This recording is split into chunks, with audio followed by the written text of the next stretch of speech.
പാർട്ടിക്ക് പോവില്ല, ആവശ്യമില്ലാതെ കാശ് ചെലവാക്കില്ല, ഫ്ലർട്ട് ചെയ്യാൻ അറിയില്ല, അഫെയറുകളുമില്ല, നേരെ വാ നേരെ പോ, എന്തോന്ന് ലൈഫാണ് ഇത്. 2K കിഡ്സ് പല 80s 90s കിഡ്സിനോട് ചോദിക്കുന്ന ഒരു ചോദ്യമാണിത്. സൺ, നിങ്ങൾക്കറിയാത്ത കുറെ കാര്യങ്ങളുണ്ട് അതിനു പുറകിൽ. നീ ക്ലാസ്സിന് വെളിയിൽ മുട്ടയെ നിന്നിട്ടുണ്ടോ? ബെഞ്ചിന് പുറത്ത് കയറി നിന്നിട്ടുണ്ടോ? പോട്ടെ, സ്റ്റാഫ് റൂമിൽ നിന്ന് ചൂറിലെടുത്തുകൊണ്ട് വന്ന അതേ ചൂറിൽ നിന്ന് തല്ല് മേടിച്ചിട്ടുണ്ടോ? ഇന്നത്തെ ഒരു ലൈനല്ല അന്ന്. ആദ്യം അടി, പിന്നെ ചോദ്യം. വീട്ടിലും സ്കൂളിലും പോലീസ് സ്റ്റേഷനിലാണെങ്കിലും അമ്മാതിരി സൈക്കോകളായിരുന്നടേ അന്ന് ചിന്തിക്കാൻ കൂടി കഴിയാത്ത രണ്ട് കാര്യങ്ങളായിരുന്നു ഡിവോഴ്സും മെന്റൽ ഹെൽത്തും. നല്ല ഡിപ്രഷനും ആൻസൈറ്റിയും ഒക്കെ വന്നാൽ പഴുമ്പ് തേച്ച് ചൂടുവെള്ളത്തിൽ കുളിച്ചിട്ട് കിടന്നുറങ്ങും. ഡിവോഴ്സിന് പകരം മുറിക്കകത്ത് കയറി കഥ കടച്ചിരുന്ന് 1 മണിക്കൂർ കരഞ്ഞിട്ട് ഒന്നും സംഭവിക്കാത്ത പോലെ ഇറങ്ങിപ്പോകും.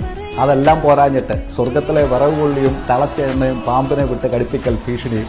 ഇതിന്റെയൊക്കെ ബൈ പ്രൊഡക്റ്റ് ആയിട്ടുള്ള ഒരാൾക്ക് എങ്ങനെയാണ് മനസമാധാനത്തോടെ ഒരു പാർട്ടിക്ക് പോകാൻ പറ്റുന്നത്?